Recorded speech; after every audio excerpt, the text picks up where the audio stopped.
Welcome, everybody, to this very special Thanksgiving Day edition of the Agile Dad Daily Stand Up Podcast. I want to start by just expressing how grateful I am for each and every one of you and for the time that you take to subscribe to this podcast, to be part of this podcast, and for your willingness to listen each day for 15 minutes or less. It really does go a long way, and I appreciate all the sentiment and all the positivity that I receive from emails and all the feedback. But today I wanted to record something special that's Thanksgiving specific. So this is a story about a family. Now, I have replaced the names to protect the innocent, but it's a story to touch my heart. So it was the first Thanksgiving without Jack. Just a few months had passed since he'd been gone, and the family still felt the weight of his absence. He'd been the anchor of every holiday, carving a turkey, telling stories, making everyone laugh, even when things were hard. This year, as they set the table, each place setting seemed heavier, and every laugh felt quieted by lingering grief. Sarah, his wife, wondered how they would get through the evening. She worried about her two children who looked up to their dad so much, and her own heart felt fractured. She wanted to honor him, but the idea of celebration just felt impossible to her. Yet, as everyone gathered around the table, her son Will brought out an old journal. It was Jack's, filled with his thoughts, sketches, and notes, and a bit of laughter spread as they realized how little anyone had known about his private collection of memories. This page was titled, "The Things I'm Most Grateful For." Sarah hesitated, feeling overwhelmed by the bittersweet nature of the discovery, but her daughter encouraged her. "Please, Mom, read some of it. We want to hear what Dad wrote." Sarah opened to the first page, where Jack had written a simple list from a Thanksgiving years ago. Here's the list. Number 1. Sarah's laugh when it's too loud and she doesn't care. Number 2, the kids. Everything they say, everything they do, even the things that they do that make me crazy. Number 3, freshly fallen leaves and the sound they make when we crunch and walk through them. Number 4, my family. I don't deserve them, but I love them more than anything in the world. And number 5 is every Thanksgiving that we get to share together.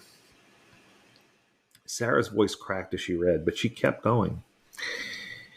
Each entry listed another detail that Jack had appreciated, from the small quirks of family life to moments they all shared but might have forgotten. His journal wasn't filled with grand things, but with quiet, fleeting moments. A shared sunrise, a silly argument that ended in laughter, little things the kids said or did, the warmth of the fireplace. As the family sat together, they found themselves remembering each moment. Each word he'd written helped them feel closer to him, as though he were still here with them, urging them to see all the small blessings that they still had. They went around a table sharing memories of Jack and adding to his list, taking turns to express gratitude for things that they might have overlooked. There were many tears, but also many smiles, and something warm and healing began to fill the room. By the end of the evening, they realized that Jack's absence hadn't taken him away. Instead, his memory had reminded them of everything that they still had. They found strength and gratitude not in the presence of something new, but in the quiet beauty of what had been, and in the realization that gratitude could carry them through even the heaviest loss. As they finished their meal, Sarah looked around the table, and for the first time since he passed away, she felt peace. She knew that they would be okay, carrying Jack with them in the moments they remembered, in the love they shared, and in every Thanksgiving and other holidays that were yet to come. There's so many people in this world who suffer loss, and there's so many people in this world who we don't know what's going on in their lives. We don't know whether they're going through anxiety or depression, or whether they have loss, or what's going on. Mental health is real, friends. And the fact that we have the ability to really extend ourselves to others, and we have the ability to be there for someone else, instead of looking at things and saying, "Why me?"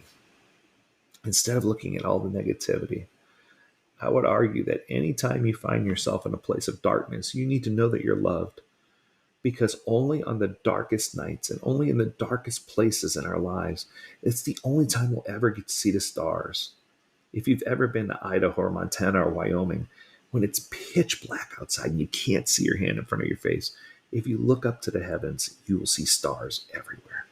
And each one of those stars represents someone close to us. It represents a memory. It represents something in our life that's happened. And we can see just the impact of all those stars in the sky and just how beautiful they are. And we can remember that we have so many good things to be grateful for. It puzzles me how many people focus on the negative and being divisive and not loving. And I think that if I had one wish, even if I were gone tomorrow, my wish would be that we could all find ways to appreciate each other and we could find ways to focus on the positive things, just like this family did. If you can focus on the positive, people will be drawn to you and you'll have the ability to be that beacon of light that people need to help them through a hard time. So, my two requests: one is to, if you're in a position where you're suffering from depression, anxiety, stress, I strongly encourage you to seek help and find someone to talk to because you are loved in this world. And even if it's just through a simple application like this where you can contact someone and have a conversation, you need to do that. And the second most important thing is to keep a gratitude journal. You need to have a journal that outlines everything that you're grateful for. You need to make sure that you are expressing gratitude for all the things that you have. If you can keep a gratitude journal and you can be that bigger person, it's going to help everyone that you encounter really get a hold of who you are, and you can be that bright diamond that they need to see in the darkness. That's going to do it for today. I hope you enjoyed this episode. Happy Thanksgiving. I hope you spend it with your family. And as always, I encourage you to stay healthy, stay well, and stay agile, my friends. Until next time, do take care. Alyssa!